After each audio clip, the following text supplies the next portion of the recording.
Herkese merhaba.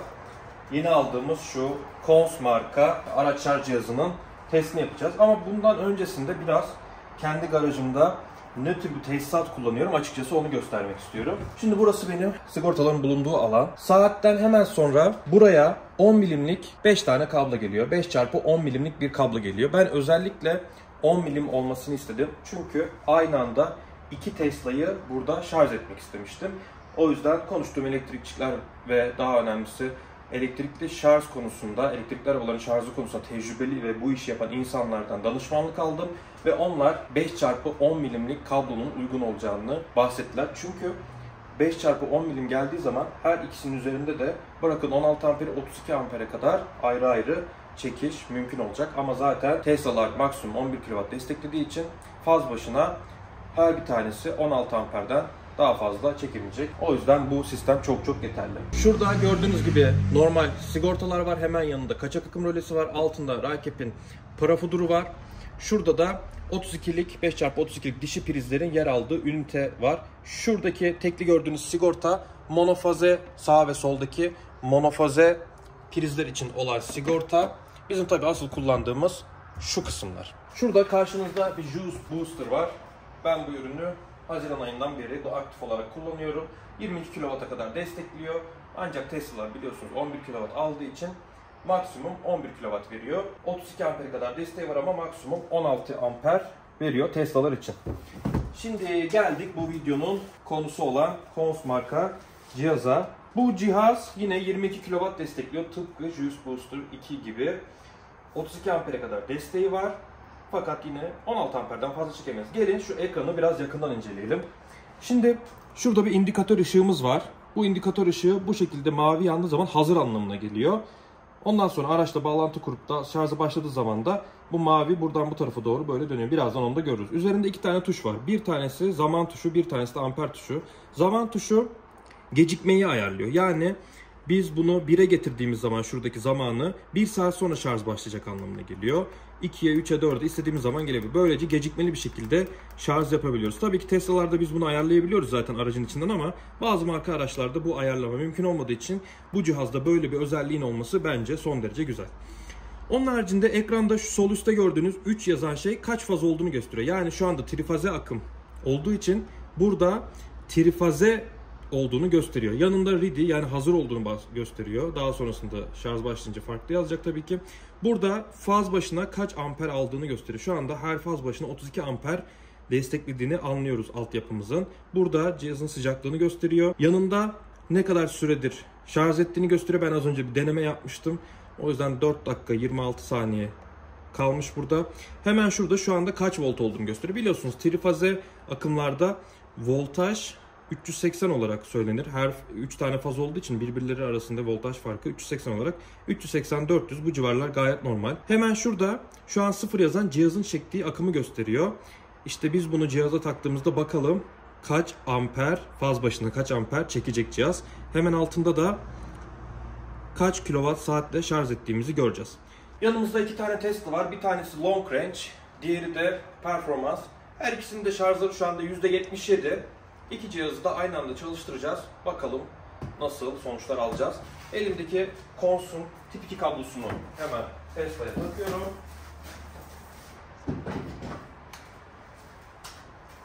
İyice oturduğundan emin olduk. Şimdi tekrar geldik Kons cihazımıza. Şu anda şurada bağlantının olduğunu yazıyor. Connect diye. Yine trifaz olduğundan bahsediyor. Hemen şarjımızı başlatalım. Şarjını %100'e getirelim şuradan. Şarjı başlat diyoruz. Şimdi şarjımızı bakalım nasıl olacak. Bakın şuradaki kilowatt gitgide artıyor. Amper gitgide artıyor. Ayrıca yine Tesla uygulamasından da ne kadar çektiğini görebileceğiz. Şimdi şurada gördüğümüz gibi cihaz 11 kilowatt saatte şarj etmeye başladı. Şurada 16 amper faz başına çektiğini gösteriyor. Tesla uygulamasından da kontrol ettiğimizde şurada görüyorsunuz 10 kilowatt olduğunu, bilmiyorum görebiliyor musunuz şurada? 10 kilowatt hatta 11 kilowatt yazıyor şu anda. Bazen 10 yazabiliyor. Sorun değil, o küsurattan dolayı aşağı yuvarlıyor bazen kendisini. Ancak cihazın şu anda 11 kilowattla şarj ettiğini görmüş olduk. Yine yanımda bakın 16 amper olduğu yazıyor. Orada da bir problem yok. Yanında yine voltajdan bahsediyor. Voltaj da gayet güzel, normal bir şekilde açık. Şimdi yan tarafta Juice Booster da benzer şekilde hemen diğer performans Tesla'ya takılı olan Juice Booster'ı da başlatalım. O da şu anda başlıyor.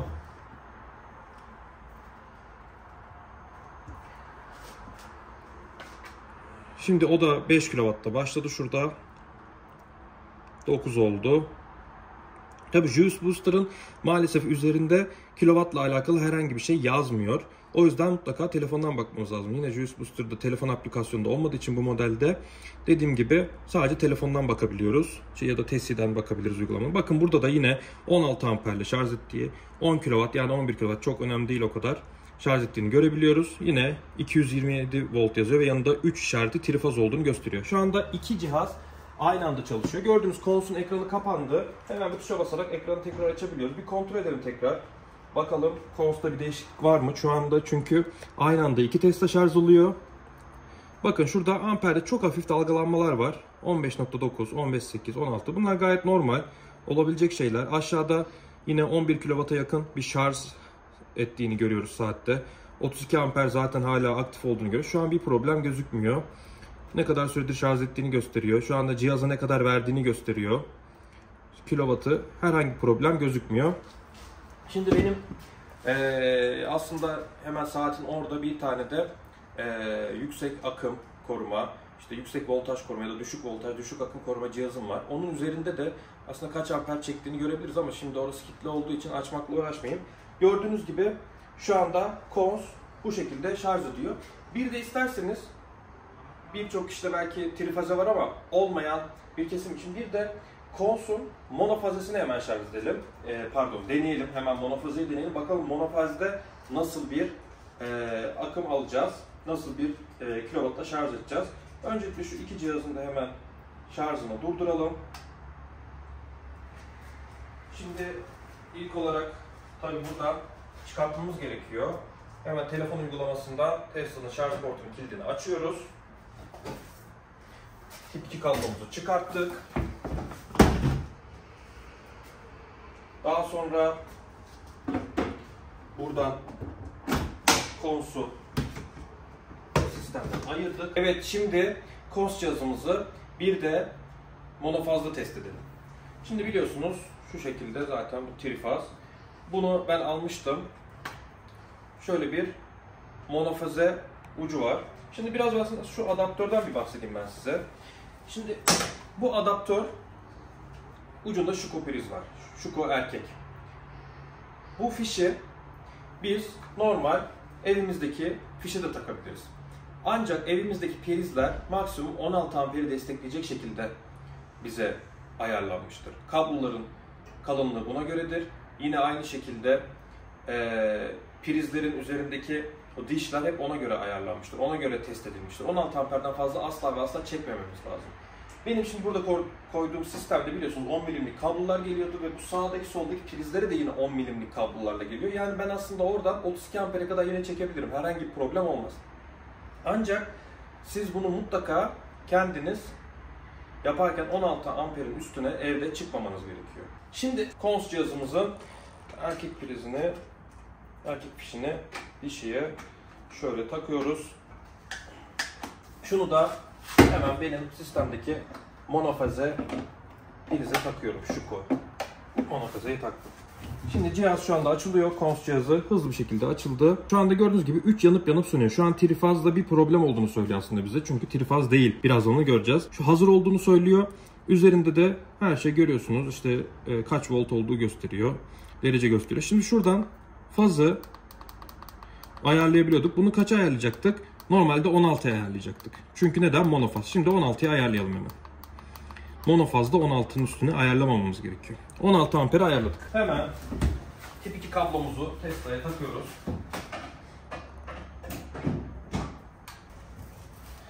Evet. Şu anda Connect yazıyor. Bağlantının başladığını söylüyor. Hemen şurada Tesla uygulamasından da kontrol ediyoruz. Bakın şuradan biz şarjı başlattığımız zaman bakın şu anda şarj başladı. Sol üstte 1 yani monofaz olduğunu söylüyor. Doğru, biz monofaza taktık. şarj ediyor 16 amperle. Bakın şurada 3,5 civarında bir kilovattan bahsediyoruz. Şimdi bunun hesabını nasıl yapıyorduk? 16 amper çarpı 220 yapıyorduk. Daha sonra bunu 1000'e böldüğümüzde yaklaşık 3,5-3,7 kilowatt saatte şarj ettiğimizi buradan anlıyoruz. Bakın burada fazladan ne kadar çektiğimizi gösteriyor. 16 amper çekiyor. Biliyorsunuz biz bunu telefondan da ayarlayabiliyoruz. Yani ben şu anda Tesla'nın uygulamasından 10 amper ayarlarsam cihaz zaten ondan fazla veremez. Çünkü Tesla en fazla 10 alıyor. Biz şu anda maksimumda çalışıyoruz. Çünkü iki cihaz birbiriyle zaten iletişim halinde sürekli. Şimdi şu şekilde görüyorsunuz. Yani normal ev tipi prize taktığımız zaman dağda, bayırda, orada, burada benim için ben 3,5'la aracımı şarj edebileceğim. Şimdi bir de farklı bir şey test edelim. Şarjı durdurdum yine. Bir de demiştim ki bu ara adaptörün mavi olan monofazı var. Mavinin özelliği neydi? Mavi de daha yüksek bir şekilde amper elektrik taşınabiliyordu. Neden? Çünkü onun kabloları daha kalın mavinin, prizi ona uyumlu, o sistem ona uyumlu. Yani bir yerde normal bir Schuko priz varsa oradan en fazla 16 amper çekmeniz gerektiği anlamına geliyor. Bir yerde bir mavi eğer 32 ya da 16'lık olabiliyor. Eğer kaçlıksa o priz ona uygun amper çekebiliriz anlamına geliyor. Yani orayı yapan, tesisatı yapan kimseler ona uygun bir şekilde orayı düzenlemiştir. Şimdi ben diyelim ki bu elimde Schuko var ama diyelim ki bu değil, elimde mavi var. Öyle düşünelim bunu. Çünkü benim zaten altyapım güçlü. Ben biliyorum bir problem olmayacağını, 32 amper çekip bunu mavi olarak düşünün. Hani olur da sizin ihtiyacınız mavidir. Garajınızda mavi bir dişi priz vardır. O zaman o adaptörü alırsınız ve kullandığınız zaman bakalım 7 kW'ı alabilecek misiniz? Hemen monofaze bir şekilde taktım. Cihaz şu anda açılıyor yine. Sol üstte monofaze olduğunu gösteriyor. Amper gösteriyor. Cihazın üzerinden 16 amper yazıyordu. Onu 32'ye getiriyorum. Mavi adaptör kullandığımı düşünüyorum dediğim gibi. 32 ampere getirdik. Şimdi tekrar tip 2 prizimizi, fişimizi Tesla'ya takıyoruz. Şimdi tekrar cihazda bakalım neler olacak.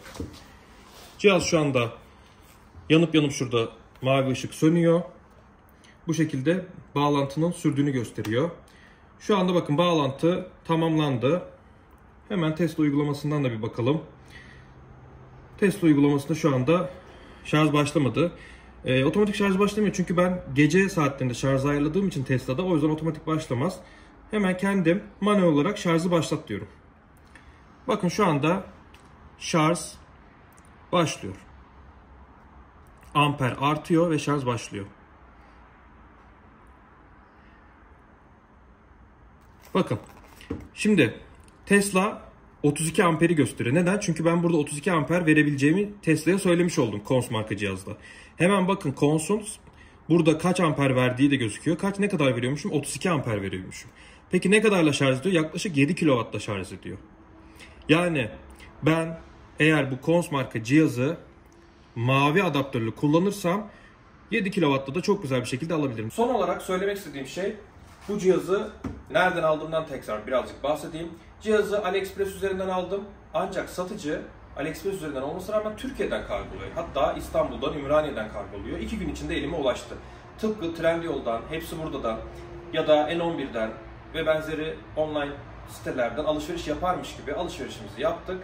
Hemen kargoya verildi. 2 gün içinde bana MNG Kargo tarafından getirildi. Herhangi bir problem olmadı. Satıcı zaten çok iyi niyetli, sorulara hızlı bir şekilde cevap veriyor. Her soruyu ayrıntılı bir şekilde cevaplıyor. Size de açıkçası bu ürünü tavsiye ediyorum. Tavsiye etmemin en büyük sebebi tabii ki ürünün ucuz olması. Eşdeğer ürünlere göre yaklaşık %40-50 civarında daha ucuz. Juice Booster bizim daha önceden aldığımız, kullanmaya devam ettiğimiz ürünün fiyatı 30.000 liradan fazla. Şu ürünün fiyatı ise yaklaşık 16-17 bin liraya geliyor. İşte sizin alacağınız aparatlara göre belki fiyatları değişebilir ama bu civarlarda fiyatları. Bu nedenle avantajlı bir ürün olduğunu düşünüyorum fiyat performans açısından. Tabii biz yine Juice Booster'da kullanmaya devam edeceğiz. Çünkü bizim 2 tane aracımız var. Bir aracı Juice Booster'la şarj edeceğiz her gün. Bir aracı ise Kons'la şarj edeceğim. Neden peki ben böyle yapıyorum? Çünkü ben araçları genel olarak 7 kWh şarj ediyorum. Günlük kullanımda benim için geceden sabaha kadar şarj olurken yetiyor. Neden 7 kW'la şarj ediyorum? Sabah acil bir işim yok. Günlük hayatta %80'e kadar şarj etmemiz yetiyor. Hatta önerilen bu. Geceden sabaha çok rahat bir şekilde doluyor. Peki neden ben bu cihazları kullanıyorum? Çünkü aslında ara ara da bahsettiğim tamamen bu amper olayından dolayı. Biz bu cihazları kullanırken 7 kW'a ulaşmam için gereken amper yaklaşık olarak kaç arkadaşlar? 10-11 amper civarında. Ama ben eğer Tesla'nın monofaza kablosunu kullanırsam, onun adaptörünü kullanırsam 32 amper çekmem gerekir. Yani 32 amper sürekli güç çekecek. O kablo yukarıdaki benim başka cihazlarıma da bağlı. Diğer cihazlarla beraber olunca 32 amper daha da artıyor. Onun yerine ben bu cihazları kullanarak ihtiyacım olan amperi 3'e bölmüş oluyorum aslında. 32 bölü 3 yapıyoruz. Yani yaklaşık 10 amper civarında her bir fazdan çekiyor. İki tane aracım var benim. 2 tane elektrikli cihazım var. Her fazdan 20'şer amper yaklaşık olarak çekerek ben 7 kWh şarj edebiliyorum. Tabii ihtiyacım oluyor bazen. Şehir dışına çıkmaya karar veriyorum. Kısa sürede arabayı daha fazla şarj etmem gerekiyor. O zaman hemen 11 kWh'e ayarlıyorum. Bu şekilde hızlı bir şekilde aracı şarj etmiş oluyorum. Bu videoda söylemek istediklerim şimdilik bu kadar. Eğer sorularınız varsa yorumlara yazabilirseniz cevaplamaya çalışırım. Yine aldığım yerle alakalı linkleri aşağıya bırakıyorum. Oradan isterseniz değerlendirebilirsiniz ürünü almayı. Herkese iyi günler, teşekkürler.